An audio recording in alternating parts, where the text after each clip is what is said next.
भारतीय किसान यूनियन के प्रवक्ता राकेश टिकैत श्रावस्ती के रत्नापुर में चल रहे मंडलीय कार्यशाला में पहुंचे, जहां पर राकेश टिकैत का किसान यूनियन के पदाधिकारी कार्यकर्ताओं ने जोरदार स्वागत किया। इस दौरान किसान प्रवक्ता राकेश टिकैत ने भाजपा सरकार पर हमला बोलते हुए कहा कि आज भी हमारा किसान खेत में जाकर रात दिन रखवाली कर रहा है, जिसकी जिम्मेदार प्रदेश सरकार और केंद्र में बैठी सरकार है। साथ ही उन्होंने कहा कि किसानों का गन्ना समर्थन मूल्य 400 होना चाहिए था।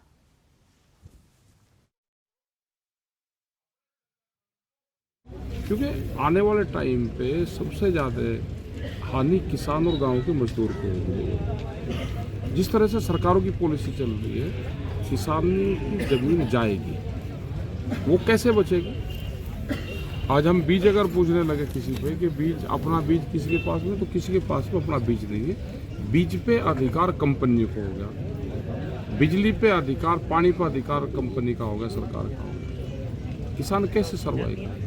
और सरकार ने कहा भी है कि हम 40% लोगों को खेती से हटाएंगे। वे कहाँ लेके जाएंगे? लेबर बनाएंगे उनको, उनकी ज़मीन छीन लेंगे। आप देख रहे होंगे सड़क के नज़दीक की जो भी ज़मीन थी वो किसान के हाथ से चली गई, वो कभी वापसी नहीं आएगी। ये तो भाई 50, 60, 70 साल से तो किसान के पास में आई ज़मीन, पहले जमींदारी था, जमींदार के पास में थी, बड़े बड़े लैंडलॉर्ड थे। मतलब किसान के पास और मजदूर के पास तो ज़मीन 50 साल भी नहीं रही।